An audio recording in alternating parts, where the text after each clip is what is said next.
सुबह की अपनी आखिरी क्लास खत्म करने के बाद राज ने अपनी किताब रखी और अपने शरीर को थोड़ा चटकाया। अभी भी रिया उसके बगल में ही बैठी थी। जब से राज के हाथ में बर्फीला मोती लगा था, उसके शरीर की ठंडक और जादू से रिया राज से दूर बैठने को तैयार नहीं थी। रिया अब राज की गर्लफ्रेंड भी बनने के लिए तैयार हो चुकी थी, लेकिन राज को रिया के इस बर्ताव में अपनेपन की झलक नहीं दिख रही थी, इसलिए वो थोड़ा हिचकिचा रहा था और रिया से जरा दूरी रखने की कोशिश कर रहा था। तभी रोहन राज के पास आता है। यार, कितनी गर्मी हो रही है, मुझे तो ऐसा लग रहा है जैसे मेरे शरीर का सारा पानी पसीने में ही निकल जाएगा। रोहन ने अपनी किताब से हवा करते हुए कहा। उसके माथे से लगातार पसीना बहता जा रहा था। फिर वो आगे बोला, हाँ राज, ये बताओ, आज दोपहर को तुम हम लोगों के साथ घूमने चलोगे क्या? हैं? इतनी गर्मी में भी तुम लोगों को घूमने की सोच रही है? तुम लोगों का दिमाग तो ठीक है ना, या इतनी गर्मी में तुम लोग सटिया गए हो? राज ने हंसते हुए कहा। आज सूरज पूरी ताकत से गर्मी बरसा रहा था और ऐसा मौसम कहीं से भी घूमने लायक नहीं था, इसीलिए राज को रोहन की बात पर बड़ी हंसी आ रही थी। अरे, मेरे एक दोस्त को एक प्रोजेक्ट के कारण कुछ पैसे मिले हैं, हम लोग बस उसी का एक छोटा सा जश्न मनाने का सोच रहे थे। दोपहर में कोई क्लास भी नहीं है, तो थोड़ा सैर सपाटा के साथ साथ खाना पीना भी हो जाएगा। वैसे भी मैस का खाना खाते खाते ऊब गया हूँ यार। रोहन ने भी हंसते हुए जवाब दिया। तुम्हारे उस दोस्त को मेरी तरफ से बधाई देना और उससे कहना कि तुमसे दूर रहे। वो तो जैसे तैसे करके पैसे कमाना जानता है, लेकिन तुम सिर्फ और सिर्फ पैसे खर्च करना जानते हो, और ऐसा करने का तुम कोई मौका भी नहीं छोड़ते। राज ने और जोर से हंसते हुए कहा। रोहन राज की बात सुनकर हक्का बक्का रह गया। उसे समझ नहीं आ रहा था कि इस बात पर क्या जवाब देना चाहिए। रोहन के दोस्त भी पीछे खड़े खड़े हंसने लगे। वो भी रोहन की पैसे खर्च करने की आदत को अच्छे से जानते थे। खैर, वो सब छोड़ो, मुझे आज दोपहर में कुछ काम है। मुझे अपने पार्सल को भी अच्छे से देखना है। जब तुम लोगों का घूमना फिरना हो जाए तब एक बार मुझे कॉल कर लेना। अगर तब तक मैं फ्री हो गया तो खाने पीने में तुम लोगों को कंपनी देने के लिए आ जाऊंगा। राज ने बात को बदलते हुए कहा। उसे इस बात की खुशी थी कि उसका रूममेट बाहर जा रहा था, इससे उसे रूम पर भी खाली और सुरक्षित जगह मिल सकती थी। तुम तो बहुत ही बड़े वाले हो, घूमने के लिए तुम्हारे पास वक्त नहीं है और खाना खाने के लिए वक्त ही वक्त है। अगर ऐसा ही है तो आज तो तेरी दाल नहीं गलने वाली है, तू यही मैस का खाना खा लेना। हाँ, एक काम हो सकता है, मैंने सुना है तू अपनी किसी बहन को लेकर आया था, अगर हमें भी उससे मिला दे तो तेरी दाल गल सकती है। रोहन ने अपनी शर्त रखते हुए कहा। अच्छा, तो ये बात है, फिर तो मुझे नहीं लगता कि तेरी दाल भी यहाँ गलेगी। आज रात मुझे कुछ अच्छा सा खिला, फिर इस बारे में सोचूंगा। राज ने भी रोहन के अंदाज में जवाब देकर कहा। यूं तो राज की कोई अपनी बहन नहीं थी, लेकिन हाल ही में जिसे वो बहन बनाकर लाया था वो कहीं से भी उसकी बहन नहीं लगती थी। पंखुड़ी को हॉस्टल में लाना शायद राज की सबसे बड़ी गलतियों में से एक थी। ठीक है, तो यही सही। रोहन ने ज्यादा समय न लगाते हुए राज की बात में हामी भर दी। इन लोगों को अभी मेरी बातों में कोई सिर पैर नजर नहीं आ रहा होगा, लेकिन जब ये लोग राज की बहन को देखेंगे ना तो इनके होश उड़ जाएंगे। रोहन ने मन ही मन सोचा। अभी तक रोहन को पंखुड़ी की बस वही कहानी मालूम थी जो राज ने उसे और बाकी लोगों को सुनाई थी। राज ने साफ तौर पर कहा था कि कई दिनों तक नहीं मिल पाने के कारण ही उसकी बहन यहाँ आई है और अब न जाने उसका दोबारा कब मिलना हो सके। लेकिन इस सब के बाद भी रोहन का हाल जो हुआ था उसकी अभी तक कोई दवा मार्केट में नहीं थी, जबकि राज ने यहाँ तक भी बताया था कि पंखुड़ी को डिफेंस के लिए बहुत अच्छे से लड़ना आता है और वो कई लोगों को अकेले ही मजा चखा सकती हैं। दोपहर का खाना खाने के बाद राज का रूममेट अपने दोस्तों के साथ सैर सपाटा करने निकल गया और राज कमरे में अकेला रह गया। चलो अच्छा हुआ इसने और समय बर्बाद नहीं किया, राज ने गहरी सांस लेते हुए धीमे से कहा। राज के गले का बर्फीला मोती हर समय ठंडे दिमाग से सोचने में उसकी मदद कर रहा था, इसीलिए राज ठीक ढंग से काम करने के लिए बखूबी तैयार था। राज ने एक बार सारे इंग्रेडिएंट्स को अच्छे से मिलाया। सब कुछ सही सही था।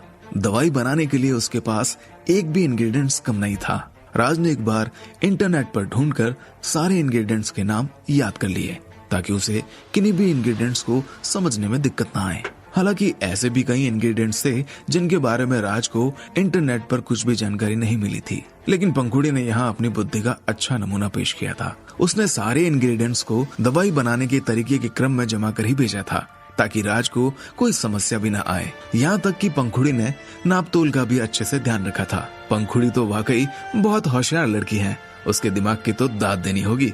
राज ने राहत की सांस लेकर कहा और धीमे से आगे बोला। पंखुड़ी ने मेरी इतनी मदद कर दी है कि शायद मुझे पहाड़ी महारथी ग्रुप को खोलकर देखने की जरूरत भी नहीं पड़ेगी। थकान मिटाने वाली दवाई बनाने में सबसे जरूरी ये था कि सारे इंग्रेडिएंट्स को सही समय पर और सही मात्रा में मिलाया जाए। अगर किन्हीं भी इंग्रेडिएंट्स का क्रम गलत होता है तो शायद राज को बड़ी परेशानी का सामना करना पड़ सकता था। राज ने एक एक करके धीरे धीरे दवाई बनाने के तरीके को पढ़ना शुरू कर दिया। सबसे पहले इंग्रेडिएंट्स को पसीने से शुरुआत करें। इसके बाद आग को भी अच्छी तरह से काबू में रखें। इसी प्रक्रिया को लगातार दोहराएं जब तक कि एक गाढ़ा पेस्ट नहीं तैयार हो जाए। बाद में एक पारदर्शी काला और तेज सुगंध वाला नतीजा सामने होगा। शल्य ने ऐसी जानकारी को ग्रुप में डाल रखा था। अगर सब सही रहा तो शायद मैं एक बार में ही दवाई बना लूंगा। दवाई बनाने के तरीके देखकर राज की समझ में इतना तो आ ही गया था कि सही कदम उठाने पर कोई भी इस दवाई को बना सकता था। हालांकि थकान मिटाने वाली दवाई जादुई दवाइयों में से सबसे सरल दवाई मानी जाती थी। जादुई दुनिया में इससे भी कठिन दवाइयाँ मौजूद थी। थकान मिटाने वाली दवाई बनाने के लिए एक प्रक्रिया को फॉलो करने के अलावा किसी भी तरह का जादू करने की जरूरत नहीं होती थी। इसीलिए कोई आम इंसान भी अच्छे से प्रोसेस फॉलो करके इसे बना सकता था। हालांकि इंग्रेडिएंट्स को पीसना इतना भी आसान काम नहीं था। इसके बाद हर 5 मिनट के पहले आग को काबू करना भी ये साफ नहीं दर्शाता था कि ठीक किस समय पर ये काम करना है, क्योंकि ये सब कुछ इंग्रेडिएंट्स की वैरायटी पर भी डिपेंड करता था और उसी के हिसाब से समय का मापदंड तय किया जाना था। इन सबको पीसने में मुझे कम से कम 4-5 घंटे तो आराम से लग जाएंगे। मैं बस उम्मीद कर सकता हूँ कि रोहन उसके पहले वापस ना आए, वरना जबरन ही बखेड़ा खड़ा हो जाएगा। हालांकि इतनी देर तक इस काम में मन लगा कर रखना भी एक बड़ी चुनौती है। जादूगरों के लिए भी ये आसान नहीं हो, लेकिन मेरे लिए इसे करना काफी संयम का काम होगा। राज ने मन ही मन सोचा। राज ने अपने बर्तन को लिया और उसमें पहला इंग्रेडिएंट्स डाला। यार, इसमें ये तो कहीं लिखा ही नहीं कि इसमें पानी मिलाना है या नहीं। मुझे लगता है कि पानी तो मिलाना ही होगा, वरना इसको पीसने में बड़ी परेशानी होगी। लेकिन कितना पानी मिलाना है? क्या मुझे पहाड़ी महारथियों से पूछ लेना चाहिए? राज का जब ध्यान टूटा तो उसे एहसास हुआ कि एक जरूरी बात उससे चूक रही थी। राज ने अपनी डिवाइस उठाई और सोच विचार कर उसे वापस रख दिया। आज वो पहली बार इस तरह का कोई काम कर रहा था और एकदम से किसी की मदद लेना उसे ठीक नहीं लगा। ऐसे में वो कभी भी खुद से ये काम कर पाने में सफल नहीं हो सकता था, क्योंकि एक बार किसी दूसरे की मदद की आदत लग जाए तो इंसान ठीक ढंग से मेहनत करना बंद कर देता है। इस ग्रुप के लोग वैसे भी पूरे समय ऑनलाइन नहीं रहते हैं। अगर मैंने अभी मदद ली और जरूरत के समय कोई ऑनलाइन नहीं मिला तो फिर मैं क्या करूंगा? ऐसे में तो इतने सारे इंग्रेडिएंट्स को संभाल पाना नाक में दम कर देगा। राज ने एक बार शांत दिमाग से सोचा। इसीलिए राज ने खुद से ये कोशिश करने की ठानी। उसे अपना ही बनाया एक तरीका याद आया कि असफलता ही सफलता की चाबी है। इसके अलावा राज ने अपने तरीके के नोट्स बनाना भी बेहतर समझा, ताकि वो बाद में पहाड़ी महारथियों के सामने अपना अनुभव रख सके। राज किचन से जाकर इंडक्शन उठा लाया। वो किसी भी तरह का कोई रिस्क नहीं लेना चाहता था और फिलहाल उसके फ्लोर पर कोई था भी नहीं, इसीलिए इंडक्शन की बात कहीं बाहर नहीं जा सकती थी। हालांकि गर्म करने के लिए राज के पास इंडक्शन के अलावा कोई और भी चारा नहीं था, क्योंकि स्कूल वाले गैस सिर्फ मैस में रखते थे ताकि कोई बच्चा कमरे में आग न लगा ले। चलो सबसे पहले तो बर्तन में पानी भर लिया जाए, राज ने पहला स्टेप दोहराते हुए कहा।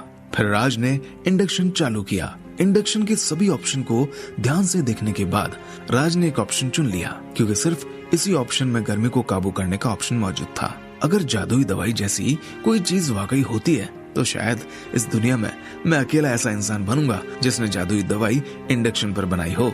राज ने मन ही मन हंसते हुए सोचा, क्या राज थकान मिटाने वाली दवाई बना पाएगा? अपने मन से पानी मिलाने वाला स्टेप जोड़कर क्या राज किसी नए खतरे को न्योता दे रहा था?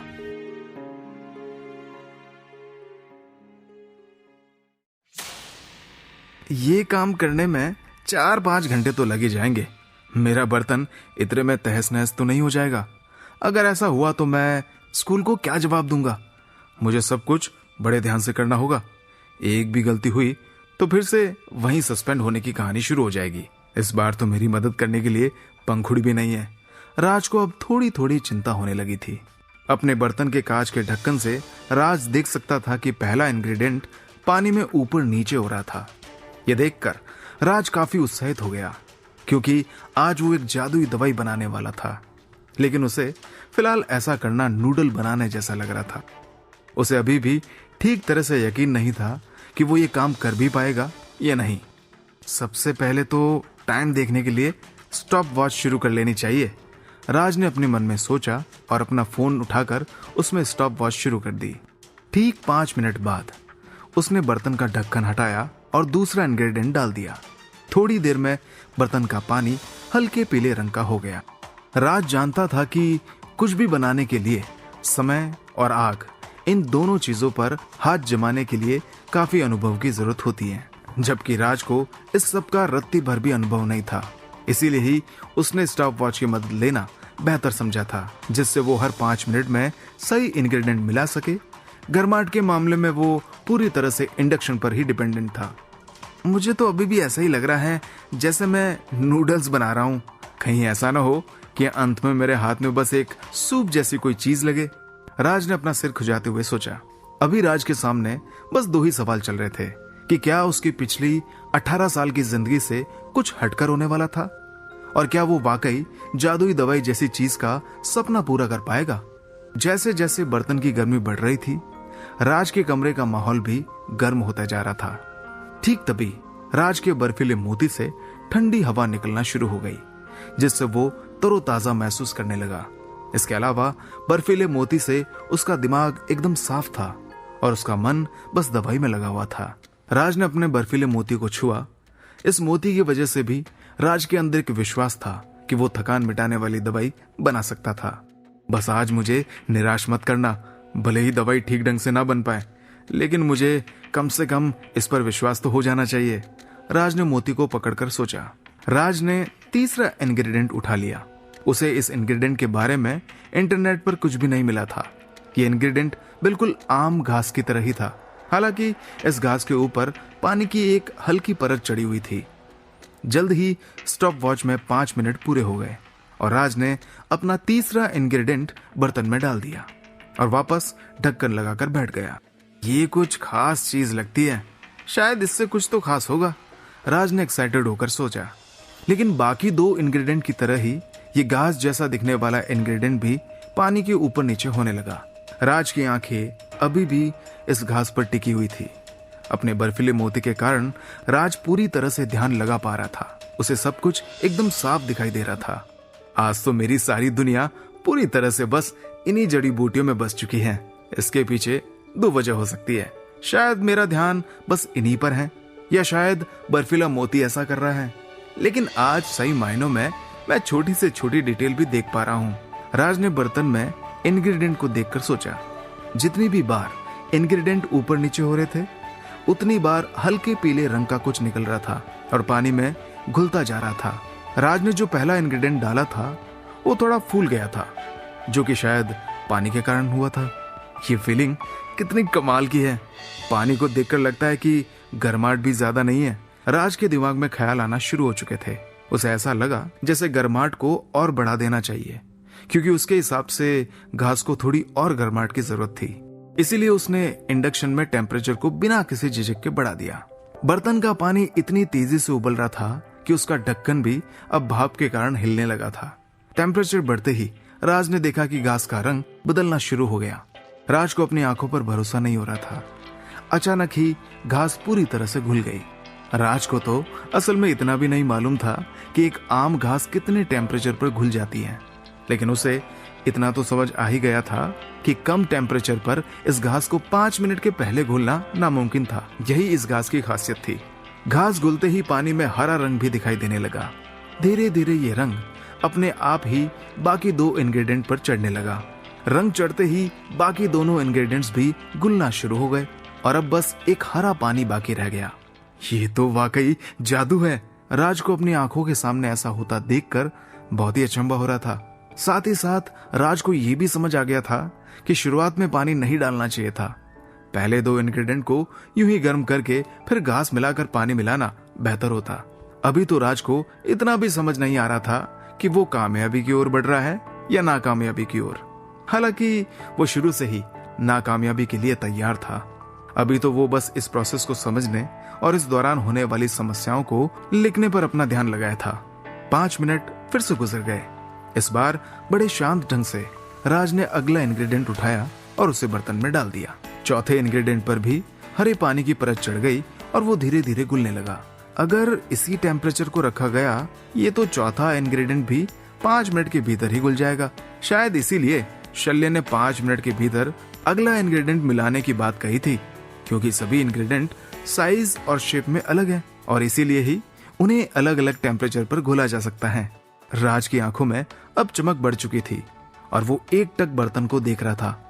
राज को लग रहा था कि अब वो धीरे धीरे शल्य का फॉर्मूला समझने लगा है।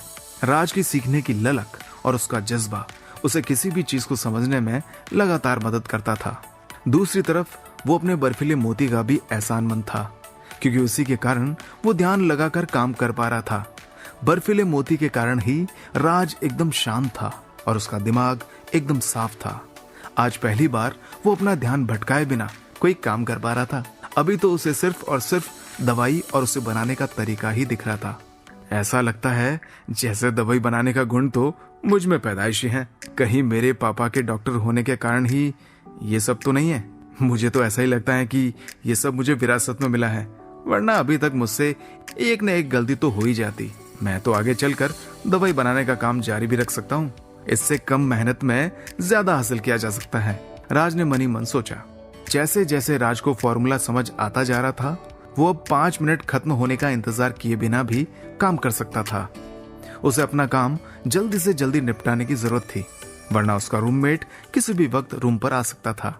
धीरे धीरे उसे समझ आने लगा कि अगला इंग्रेडिएंट मिलाने का सही समय कौन सा है।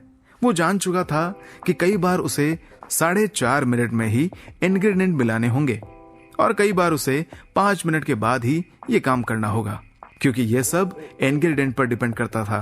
कुछ इंग्रेडिएंट जल्दी घुलते थे, ऐसे में खाली पानी गर्म करना कहीं से कहीं तक अच्छा सुझाव नहीं था, और कुछ इंग्रेडिएंट घुलने में ज्यादा समय लगाते थे।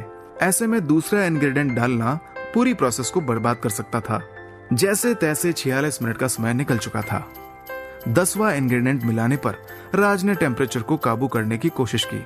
अलग अलग इंग्रेडिएंट के हिसाब से राज लगातार टेम्परेचर कंट्रोल कर रहा था। अब समय पर तो मेरा काबू होने लगा है। मैंने इंग्रेडिएंट मिलाने के सही समय का अंदाजा कर लिया है। अब मुझे ज्यादा कठिनाई भी महसूस नहीं हो रही, राज ने मनी मन सोचा। जैसे ही 16वां इंग्रेडिएंट मिलाया गया, तब तक घास के घुलने की शक्ति खत्म हो चुकी थी। इसके बाद राज ने अगली चीज मिलाई जो घुलने में मदद करने वाली थी। ये एक फल का सबसे महत्वपूर्ण भाग था। पहली बार पानी मिलाने के बाद से राज ने अभी तक दूसरी बार पानी नहीं डाला था। करीब 1.5 घंटे तक उबालने के बाद भी बर्तन का पानी अभी तक बरकरार था। शायद ये सब इंग्रेडिएंट के कारण ही हो रहा था, क्योंकि वो पानी को बरकरार रखने में मदद कर रहे थे और उनके अंदर से भी लगातार लिक्विड निकल रहा था। इंग्रेडिएंट पानी की डेंसिटी भी बरकरार रखे थे, इस कारण पानी आसानी से भाप नहीं बन पा रहा था। अगला इंग्रेडिएंट मिलाने के बाद उसके राज घुलने के समय का इंतजार करने लगा। इसके बाद उसने इंग्रेडिएंट मिलाना जारी रखा। ये काम भले ही कितना भी बोरिंग था, लेकिन वो किसी भी तरह की कोई लापरवाही नहीं कर सकता था। एक छोटी सी लापरवाही भी उसे बड़ा नुकसान पहुंचा सकती थी। अगर धोखे से भी आग लगने जैसा कुछ होता तो शायद राज बड़ी परेशानी में फंस सकता था। ये तो किसी फार्मासिस्ट का काम है, इसमें एकदम सटीक होना जरूरी है। जादूगरों को भी ये काम अकेले रहकर ही करना पड़ता होगा, इसीलिए दवाई बनाने वाले जादूगरों की संख्या शायद काफी कम होनी चाहिए, क्योंकि एक जादूगर को भी एक आम जिंदगी ही जीनी पड़ती है। अगर वो इस तरह का कोई भी काम करना चाहता है तो या तो उसे घर परिवार से दूर रहना पड़ेगा या फिर उसे गुफाओं में जाकर ये काम करना होगा, जहां उसे डिस्टर्ब करने वाला कोई ना हो। राज ने दवाई बनाते बनाते सोचा, क्या राज अपनी मेहनत को सही अंजाम दे पाएगा? आखिर इस नुस्खे को वो किसे पिलाकर ये जानेगा कि ये ठीक है या नहीं?